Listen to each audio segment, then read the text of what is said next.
दिल्ली के मुख्यमंत्री अरविंद केजरीवाल को सुप्रीम कोर्ट से झटका लगा है। केजरीवाल की अंतरिम जमानत तक की याचिका पर सुनवाई से फिलहाल जल्द सुनवाई से सुप्रीम कोर्ट ने इनकार कर दिया है। तो केजरीवाल की तरफ से देखिए, अंतरिम जमानत तक की याचिका लगाई गई थी जिसे एक्सटेंड करने को लेकर के अपील की गई थी और जल्द सुनवाई की भी अपील की गई थी इस संदर्भ में, लेकिन सुप्रीम कोर्ट ने इस पर जल्द सुनवाई करने से इनकार कर दिया है।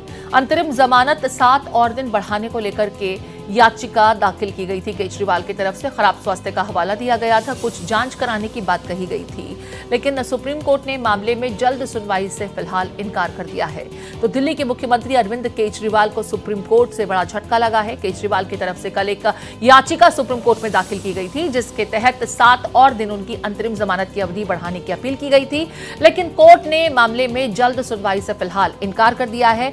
यानी अगर कोर्ट आने वाले 2 जून से पहले मामले की सुनवाई नहीं करता है तो केजरीवाल को 2 जून को हर हाल में सरेंडर करना होगा। फिलहाल चुनाव प्रचार के लिए केजरीवाल को कोर्ट की तरफ से राहत दी गई थी। अंतरिम जमानत 1 जून तक की है और इसी बीच केजरीवाल की तरफ से एक याचिका दाखिल की गई थी जिसमें उनका खराब होता स्वास्थ्य है, जल्दी ज्यादा तेजी से गिरता वजन और साथ ही कीटोन्स की मात्रा का लगातार बढ़ना इस संदेह को पैदा करता हुआ बताया गया था कि उन्हें किसी गंभीर बीमारी के लक्षण हो सकते हैं और इसकी जांच के लिए कुछ टेस्ट कराए जाने बहुत जरूरी हैं, लेकिन कोर्ट ने मामले की जल्द सुनवाई से फिलहाल इनकार कर दिया है। डिटेल्स के लिए सहयोगी गोपाल कृष्ण का रुख कर लेते हैं। गोपाल, कोर्ट की तरफ से तो केजरीवाल को राहत नहीं मिली, इसका क्या मतलब माना जाए?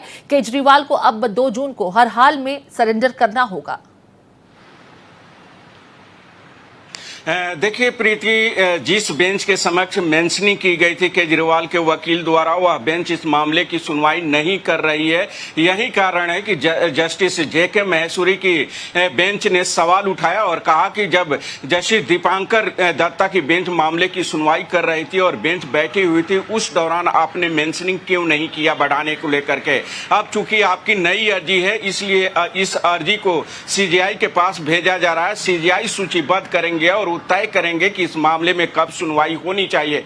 यानी कि फिलहाल केजरीवाल को दिल्ली सुप्रीम कोर्ट से राहत नहीं मिली है, लेकिन माना जा रहा है कि 1 या 2 दिन में अगर सूचीबद्ध हो गया उनकी अर्जी पर सुनवाई के लिए, तो फिर जब सुनवाई होगी उस समय देखना होगा कि क्या इस मामले की सुनवाई वही बेंच करेगी जिस बेंच ने दिल्ली के मुख्यमंत्री अरविंद केजरीवाल को अंतरिम जमानत लोकसभा चुनाव में प्रचार के लिए दिया हुआ है, या फिर नई बेंच जो है इस मामले में सुनवाई करेगी। गोपाल, अगर केजरीवाल के स्वास्थ्य को लेकर के कंसर्न की बात की जाए तो पहले भी केजरीवाल तिहाड़ जेल में क्या खा रहे हैं, इसको लेकर के जांच एजेंसी ईडी ने भी संदेह जाहिर किया था। ईडी की तरफ से कहा गया कि जमानत लेने के लिए केजरीवाल जानबूझ करके अपने स्वास्थ्य के साथ खिलवाड़ कर रहे हैं, वो भोजन ग्रहण कर रहे हैं जो एक डायबिटिक व्यक्ति को कतई नहीं लेना चाहिए।